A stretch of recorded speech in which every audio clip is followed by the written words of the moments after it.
dilanjutkan dengan tausiah. Jika kita melihat tema di depan, kita lihat baik Ramadan ini madrasah peningkatan kualitas iman dan Islam. Alhamdulillah kita sampai hari kelima ini mendapatkan tausiah daripada guru dan ustaz. Alhamdulillah, mudah-mudahan segala ilmunya lebih meningkatkan kita, ketenangan kita dari iman-iman yang telah ada dan diberikan. Kemudian alhamdulillah diucapkan terima kasih kepada kami ini dan yang telah menyelenggarakan kegiatan ini, kemudian juga para pihak KBRI yang menyelenggarakan tempat ini, terutama yang hadir di tengah kita atas dukungan Bapak Kepri, Pak Perkasa Gajah, sehingga acara ini bisa berselancar, fasilitasi dengan baik, dari tempat sampai kendaraan. Alhamdulillah. Yang kedua juga ucapkan terima kasih kepada ibu sudah menahan terus menyediakan makanan untuk kita semua. Segala apa yang dipersiapkan untuk kegiatan ini, segala hal dan apa saja semoga menjadi hitungan amal bagi kita semua, karena bulan ini adalah bulan barokah. Tadi Pak Ustaz mengatakan di KBRI, kalau ada manusia yang paling utama adalah Nabi Muhammad SAW. Kemudian kalau hari yang paling utama itu adalah hari Jumat Sayyidul Ayyam. Kemudian ada bulan yang lebih berkah, bulan yang bernama Syahrul Syuhur, yaitu bulan Ramadan. Kemudian bulan yang sangat barokah kalau kita melaksanakan sholat biasa maka ditingkatkan untuk infak zakat dan untuk menuju kembali kita semua kita meningkatkan kita beribadah sesuai beribadah dan juga kita meningkatkan berinteraksi dengan Al-Quran. Demikian disampaikan. Maaf kalau belum mengenai versi Ustaz. Jangan Pak. Juga disampaikan. Assalamualaikum warahmatullahi wabarakatuh. Terima kasih Pak. Ya. Kita sama-sama nyamper tadi Pak ya. Kali-kali kita juga boleh istirahat di situ mengingatkan waktu istirahat. Bubar tadi Pak. Begitu ya. Banyak bebek tadi Pak ya. Bismillahirrahmanirrahim. Assalamualaikum warahmatullahi wabarakatuh. Alhamdulillahirabbil alamin. Alhamdulillahilladzi anzala sakinata fi qulubil mu'minin liyazdadu imanan ma'a imanihim. Asyhadu an la ilaha illallah wahdahu la syarika lahu wa asyhadu anna Muhammadan abduhu wa rasuluh. Allahumma shalli wa sallim wa barik ala sayyidina Muhammad sayyidul mursalin wa imamul abidin sallallahu alaihi wasallam wa ala alihi wa ashabihi ajmain. Amma ba'd. Seperti biasa Bapak Ibu, subhanaka la ilma lana illa ma 'allamtana innaka antal alimul hakim. Baik, pada kesempatan hari kelima atau tarawih 6 ini sama masih pada fadilah utama bulan puasa, yaitu tentang doa. 2 hari yang terakhir itu turut saya kaitkan doa itu dengan takbir. Kenapa? Karena yang hanya bisa merubah takbir itu hanya dengan doa. Kalau kemarin dengan sujud, doa terwujud tentang esensi bagaimana berdoa, fadilah keutamaan berdoa. Pada kesempatan kali ini juga amat sayang sekali kalau seandainya di bulan puasa yang penuh berkah ini kita tidak menggunakan kesempatan di bulan yang penuh dengan kesempatan untuk menambah amal kebaikan kita, bahkan juga untuk bisa merubah takdir kita menjadi yang lebih baik. Karena ada takdir namanya takdir mu'alaq, di mana takdir itu masih bisa dirubah. Tiada lain yang bisa merubah itu adalah doa-doa kita. Dan doa-doa yang berpuasa mulai dari sahur sampai berbuka itu adalah doa orang-orang yang mustajab. Doa itu dirahmati Allah bersama dengan takdir. Kalau kita perhatikan kehidupan kita, bicara takdir maka tidak pernah lepas kita ini dengan ya gaya kehidupan atau kehidupan yang kita rasakan, yang kita nikmati. Karena kita tidak tahu kadang kehidupan kita itu begitu bulatnya, begitu rumitnya, ada yang diduga, ada yang tak terduga dan sebagainya. Kalau kita melihat memang rumit, apalagi kalau di Indonesia, di sini insya Allah agak terurai. Tapi kalau di Indonesia itu sangat rumitnya. Kalau kemarin di ibu-ibu saya menampilkan sebuah foto yang begitu memiriskan hati, mau saya tampilkan tapi masih ada hati, nanti gak enak. Ya. Lalu kehidupan manusia itu rumit, tetapi ketika dijalani sesuai dengan jalannya, ternyata itu ya akan sampai pada ujungnya kalau sesuai dengan jalannya. Tetapi ketika sesuai dengan jalannya tentunya tidak mudah, karena kalau misalnya kita memberikan jawaban terhadap ini agak bulat, rumit. Tetapi sekali lagi ketika kita ikuti alur kehidupan kita yang meskipun agak sedikit ruwet, maka akan menemukan pada muaranya, di mana muaranya itu tentunya sesuai dengan harapan kita. Nah, sudah lagi sampai ini Pak. Sampai. agak rumit juga bikin ini kemarin Pak. Dulu saya naruh-naruhnya ini, ya itu balik lagi. Nah, bahwa itu dirahmati Allah yang saya hormati, sesungguhnya bukan amrullahi qadaran maqdura. Segala sesuatu sudah ditetapkan oleh Allah, yang kita sebut dengan takdir. Segala sesuatu itu sudah ditetapkan oleh Allah Sang Pencipta yang merupakan Sang Khalik yang menciptakan kita. Nah, kalau kita berbicara tentang kehidupan, sesungguhnya manusia itu hanya hidup 2 hari. Sesungguhnya manusia itu hanya hidup 2 hari. Kalau kita lihat gambar ini, ternyata gambar yang di spion ini lebih jelas, tidak ngeblur. Dikarenakan kenapa, Pak? Itu. Kenapa di kaca spion ini itu lebih jelas, sedangkan yang di depan ini sedikit ngeblur. Dikarenakan masa lalu kita sudah jelas masa lalu kemarin seperti apa, dan kita sudah mengalaminya. Tapi kalau masa depan itu masih ngeblur, masih hanya sebatas ilustrasi belum menjadi sebuah gambar yang jelas. Sehingga boleh saya katakan kita ini hidup hanya 2 hari, hari kemarin dan hari ini.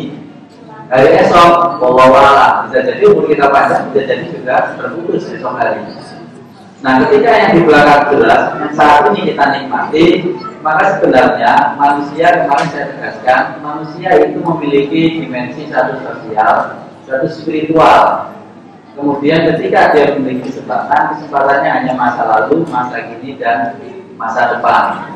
Masa lalu boleh suram, tetapi masa depan itu masih suci, karena tidak mungkin Allah memberikan sesuatu yang kotor bagi hambanya. Nah, penegasan yang kedua, hidup itu sudah skenario. Kenapa? Masa bagi musibah infirat di walau yang musikum bilang kopian nabroa inazari kalau yasir. Segala sesuatu yang menimpa diri kita ataupun yang ada pada di bumi ini itu melainkan telah tertulis di lauhul mahfuz. Nah, cuma di sini nanti para ulama berbeda pendapat tentang takdir ini. Yang tertulis itu apa saja? Apakah hanya takdir kitabah atau takdir azali atau takdir yang lainnya? Tetapi yang sebagian besar takdir kita itu sudah tertulis di dalam kitab ataupun yaumul mahfuz sebelum kami diciptakan. Dalam hadis disampaikan segala takdir kita ini sudah tercipta 50.000 tahun sebelum bumi ini terciptakan, takdir-takdir kita. Tetapi apakah takdir seperti apa? Saya kasih bocoran, ini hanya takdir azali saja. Apa takdir azali? Nanti kita bicarakan. Nah, ini yang kemarin saya sampaikan ke Mas yang bertanya kemarin.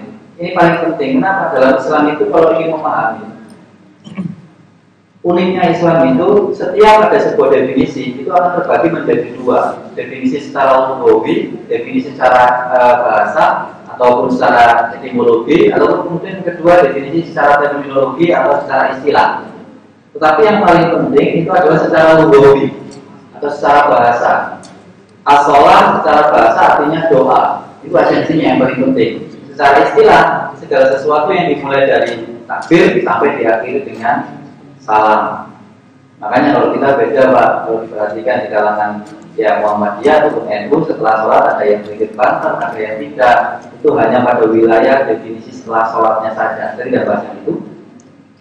Definisi kodok yang paling penting itu definisi bahasa. Kalau kita perhatikan, kodok ini banyak sekali definisinya. Hukum, ketetapan, kehendak menjadikan perintah, aturan. Kemarin saya ngambil yang mana Pak? Masih ingat Bapak Ibu?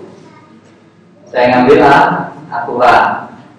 Kodok kehendak Allah mengenai segala hal dan keadaan, kebaikan atau keburukan yang sesuai dengan apa yang diciptakan dan tidak akan berubah sampai terwujudnya kehendak tersebut. Sampai terwujudnya, berarti belum terwujud. Itu kodok, belum terwujud. Sekali lagi, kodok ini belum terwujud, masih ketetapan, masih aturan, belum terwujud. Kalau kodar itu adalah kepastian, ketentuan, kemampuan dan ukuran. Saya mengambil ukuran sesuai dengan gambar di sini, ukuran.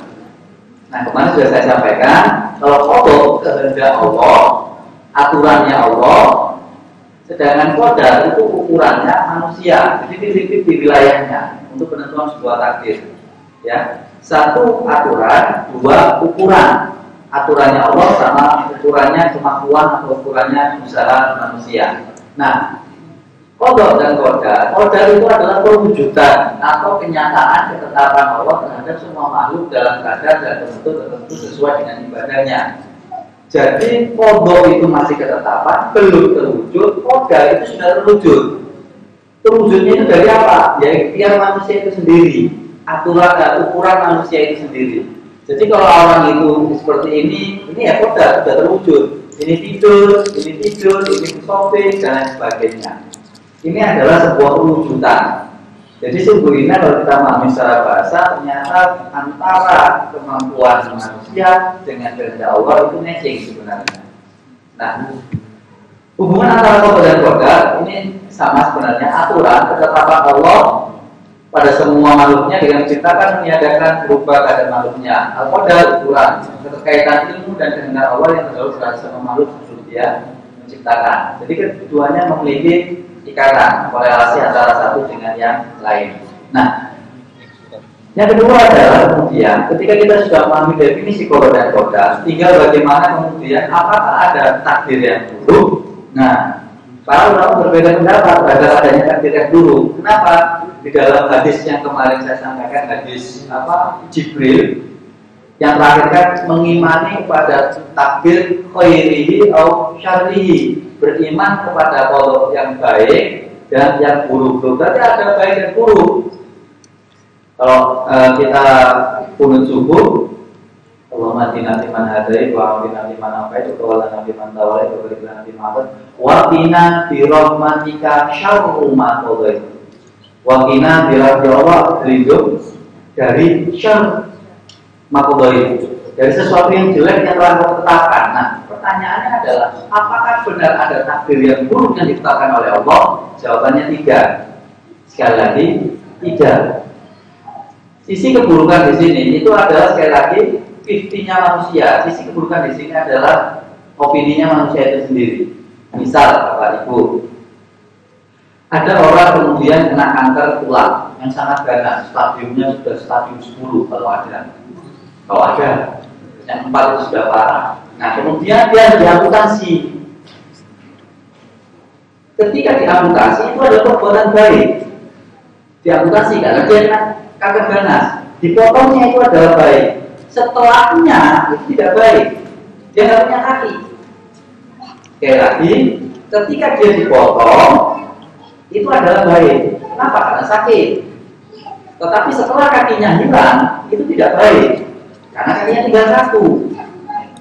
Nah, usaha memotong itu adalah baik. Cuma terkadang manusia kemudian berpikir, wah, melihat orang yang lain kakinya 2, dia kakinya 1. Akhirnya berpikir, oh ini takdir tidak baik. Padahal yang dihasil proses menghasilkan kakinya tinggal 1 itu adalah proses yang baik. Soalnya kalau nggak dipotong, ya sudah menjalar ke seluruh tubuhnya meninggal.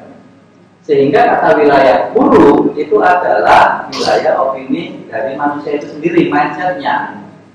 Nah, sama halnya kalau kita melihat misal Bapak Ibu, kondisi di Indonesia memang memprihatinkan, mau tidak mau kita mengakui hal itu. Tapi dalam Islam tetap wilayah husnudzon itu didahulukan. Dalam artian husnudzon itu harapan yang baik kepada semoga negara kita itu lebih baik lagi. Tinggal kembali dari sisi suudzon kepada husnudzon, tinggal dibalik saja. Kalau kita mendapat sesuatu yang tidak baik, tinggal dibalikan saja menjadi husnuzon. Misal seperti film berikut ini. Filmnya enggak ini ya. Setting tadi.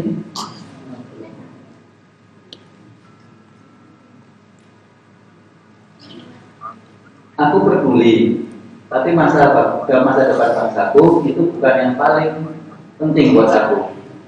Duit banyak, hidup senang, posisi jauh lebih penting dari keadilan, integritas, moral.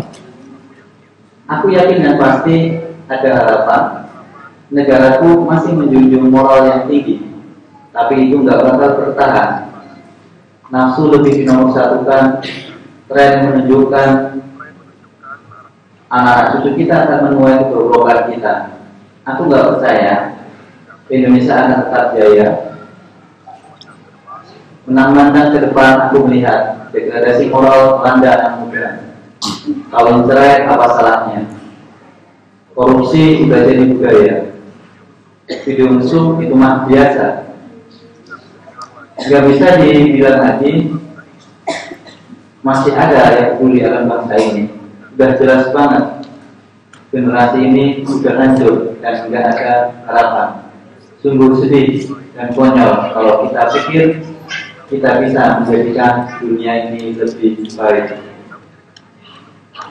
Kalimat yang sama cuma beda urutannya kemudian dibalik. Tinggal dibalik saja. Kita bisa menjadikan dunia ini baik. Sungguh sedih dan konyol kalau kita pikir generasi ini sudah hancur dan tidak ada harapan. Sudah jelas banget masih ada yang peduli dengan bangsa ini. Gak bisa dibilang lagi video mesum itu mah biasa, korupsi sudah jadi budaya, kawin cerai apa salahnya, degradasi moral melanda muda. Memandang ke depan, aku melihat Indonesia akan tetap jaya. Aku nggak percaya anak cucu kita akan menuai keberobrokan kita. Tren menunjukkan nafsu lebih dinomorsatukan, tapi itu nggak bakal bertahan. Negara itu masih menjunjung moral tinggi. Ada harapan. Aku yakin dan pasti moral, integritas, keadilan jauh lebih penting dari posisi hidup senang, duit banyak. Itu bukan yang paling penting buat aku, tapi masa depan bangsaku, aku peduli. Nah, ini hanya tinggal diputar saja kalimatnya sama dengan kita melihat kalau kita mendapatkan sesuatu yang tidak baik, tinggal diputar saja. Oh, nanti insya Allah ada hikmahnya. Sederhana, oh nanti insya Allah ada hikmahnya. Karena memang itu yang kita inginkan terhadap apa yang kita alami. Bahwa itu dirahmati Allah.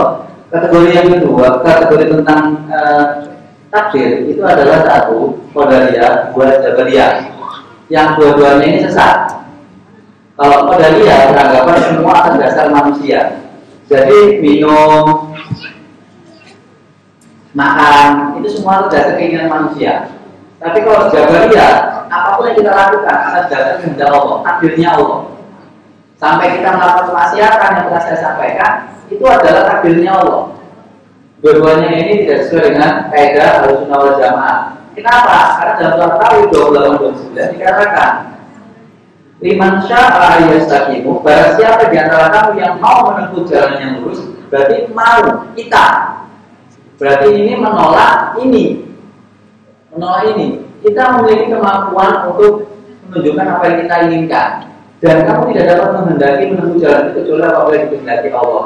Dan ini membantah. Nah, ini maksudnya adalah manusia punya wilayah untuk menentukan takdirnya, tetapi juga di situ ada wilayah-wilayah ketentuan Allah yang tidak bisa kita pungkiri. Sekali lagi di sini adalah 50-50. Ya, tentang kategori manusia tentang takdir. Wahadina menajkan juga saya tunjukkan beberapa kali Allah menunjukkan dua jalan. Nah, takdir adalah suratan ilahi, tetapi pada satu sisi kita bisa menulis suratan tersebut. Bagaimana menulisnya? Seperti ini Bapak Ibu. Misalnya Bapak itu kan pernah mendengar ayat yang berbunyi idza jaa ajaluhum la yastakhiruna sa'a wa la yastaqdimun. Kalau sudah waktunya mati, maka mati, nggak bisa maju, nggak bisa mundur. Pernah dengar Mas Bapak Ibu ya? Kemudian hadis yang lain berbunyi, barang siapa yang bersilaturahim maka dapat dua kebaikan. Apa Pak Munir? Ya, panjang umur sama mau rezeki. Loh, ini kan berarti tabrakan. Padahal ini hadisnya sahih.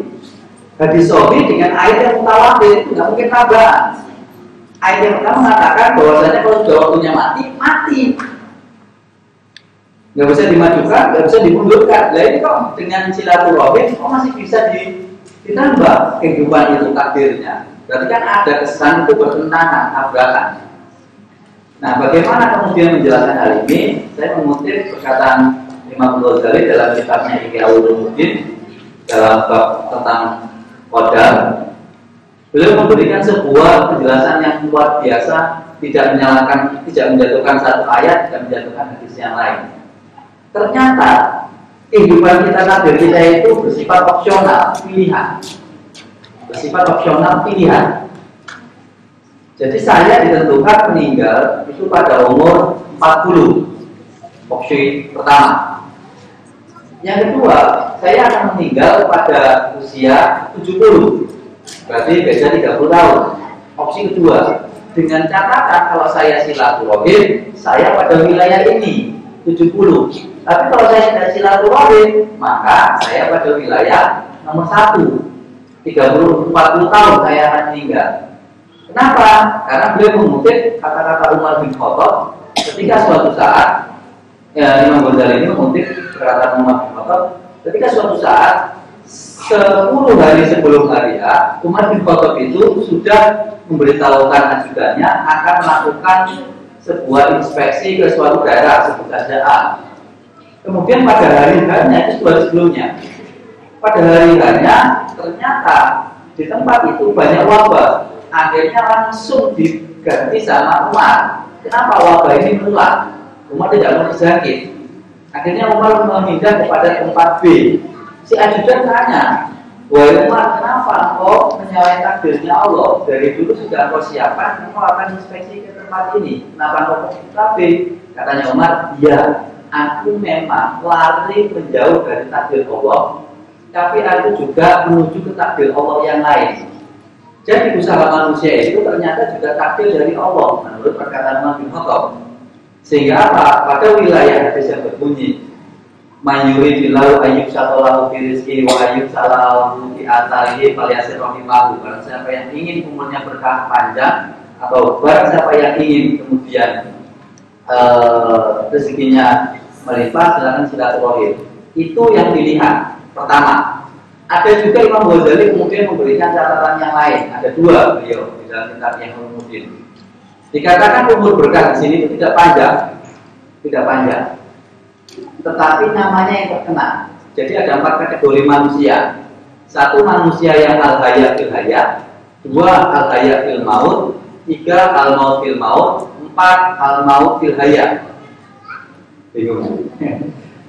Jadi 1 hayat fil hayat, orang itu hidup dalam kehidupannya.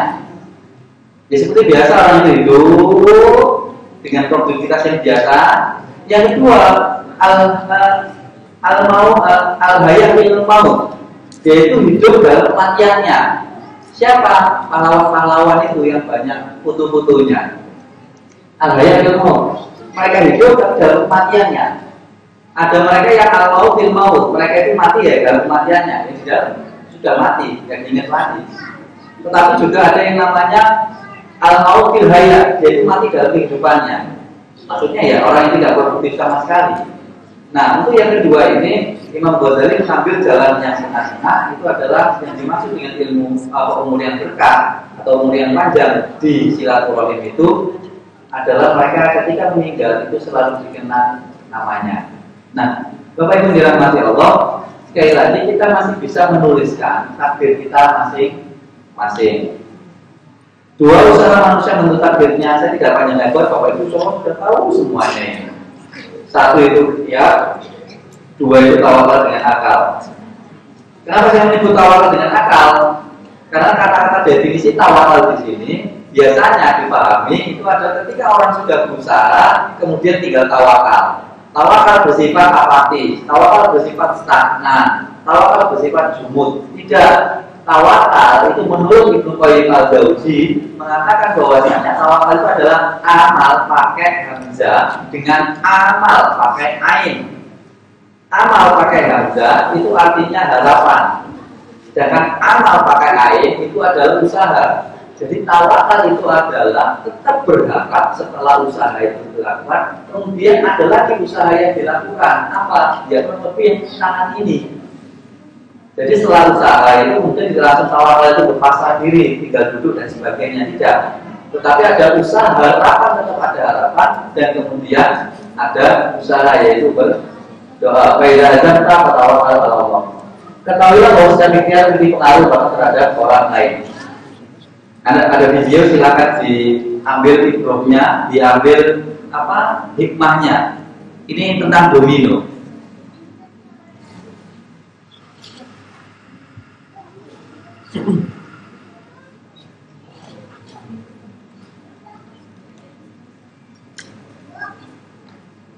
Ada kaitannya dengan takdir Bapak Ibu.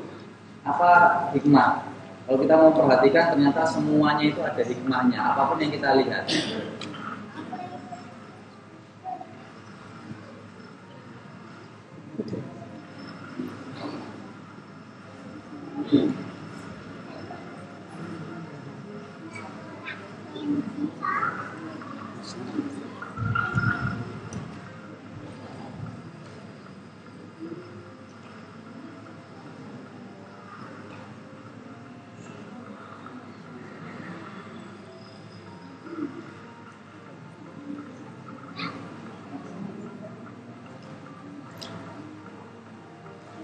Di dalam surat Yunus ayat 101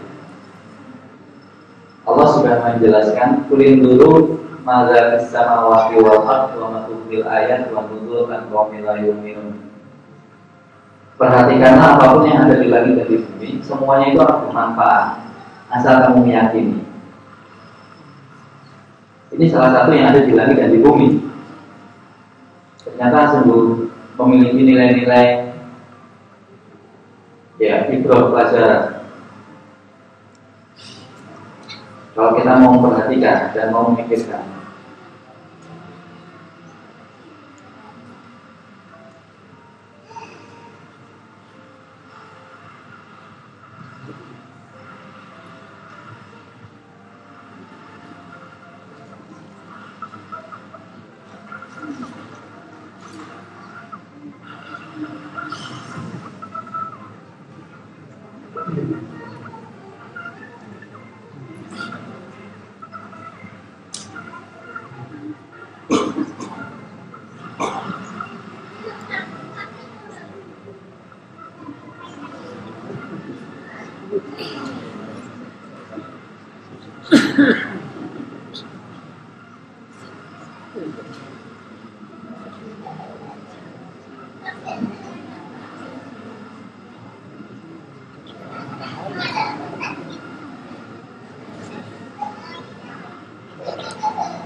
Saya istirahatnya juga Bu ya.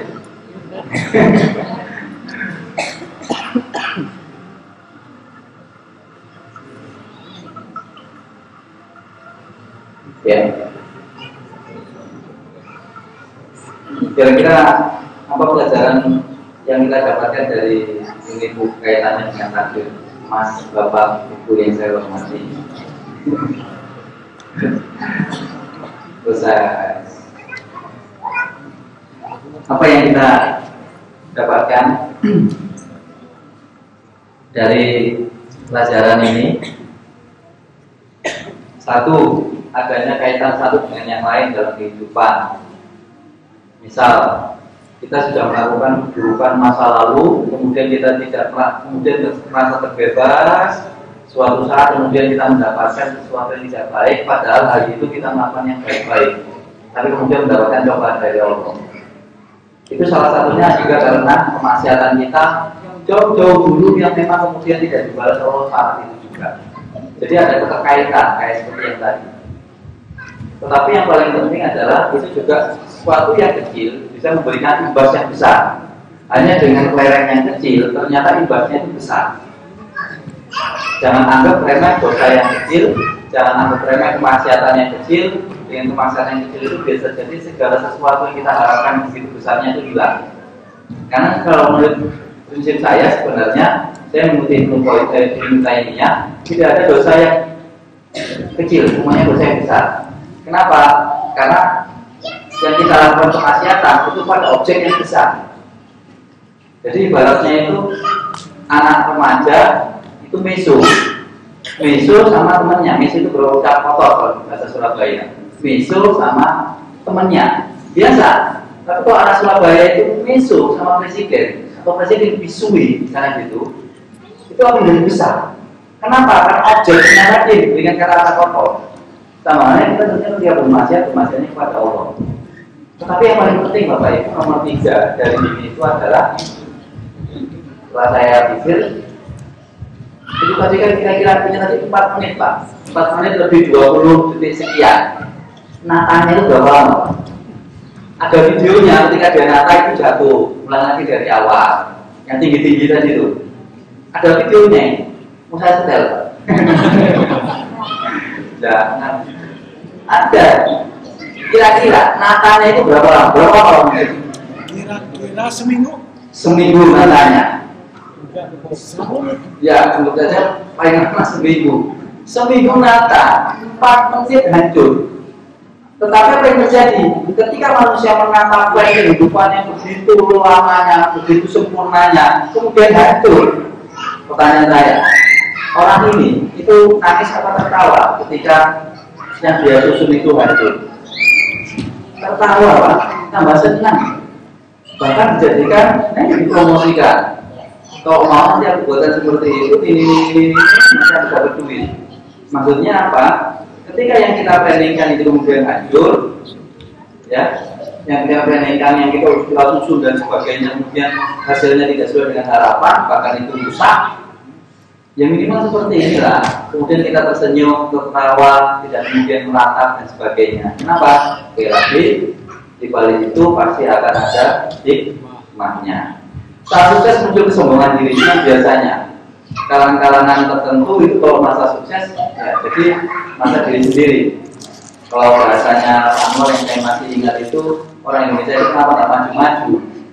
Karena kalau percaya sama Allah. Jadi karena beliau itu memberikan inspirasi kalau orang itu bersihkan kaca, terus penting itu Allah. Dan tidak penting apa sabuk pengaman, safety atau apa itu nggak penting. Penting itu yakin kepada Allah. Akhirnya ya benar. Ataupun yang lain, semuanya itu karena Allah dan sebagainya. Oke, benar-benar. Tetapi pada wilayah tertentu 50% itu wilayah manusia.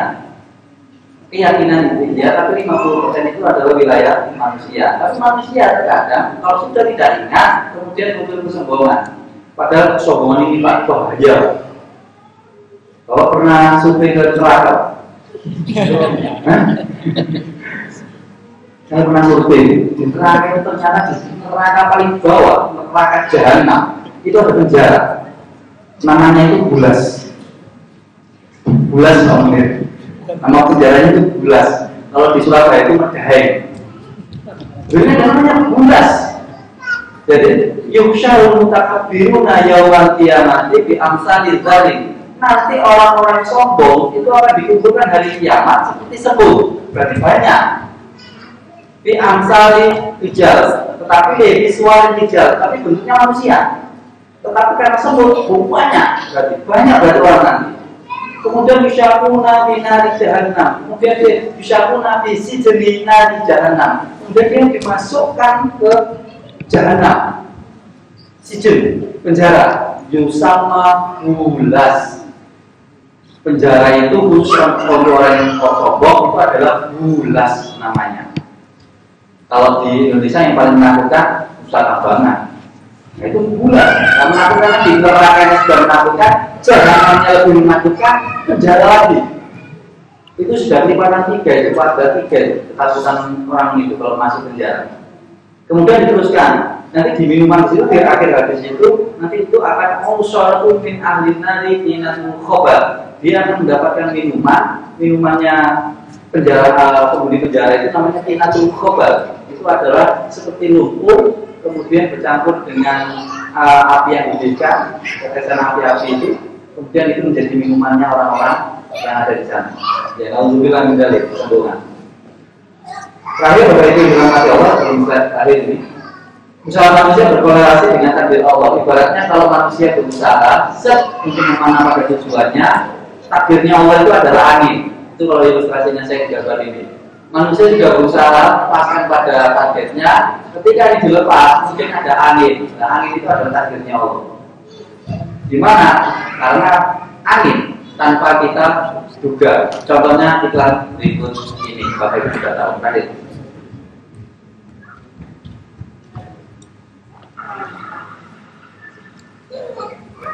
Iklan berikut ini iklan berikut.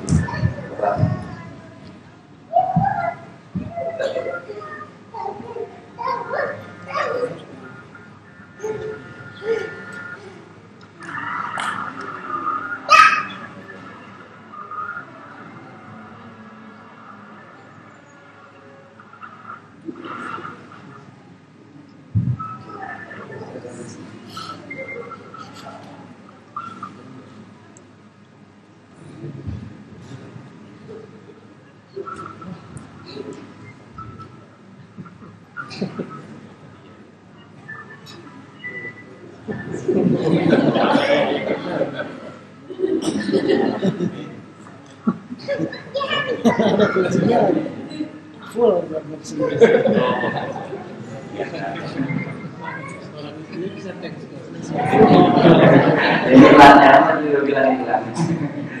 Pertanyaan saya, kenapa yang terakhir tadi itu melihat ke atas?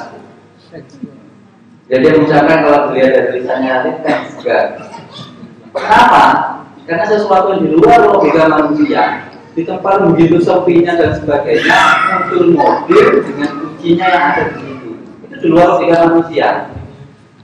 Ketika di luar logika manusia, tentunya ya siapa lagi yang bisa melakukan itu kecuali yang bukan manusia.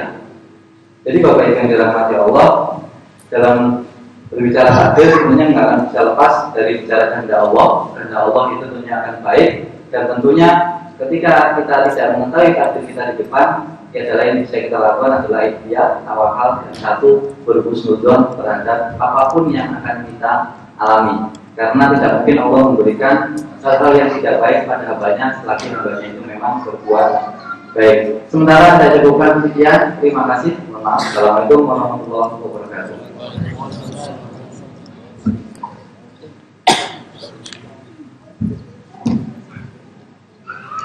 Alhamdulillahirobbilalamin, jazakallahu khairan. Dari apa Syekh tadi saya sangat terpancing yang terakhir yang dapat PW. Hari ini luar biasa. Mudah-mudahan tidak berkata dengan sakitnya juga belum bisa berapa. Tapi yang Bapak Ibu dan anak Bapak, karena waktu telah menunjukkan sudah tidak sembuh, barangkali kita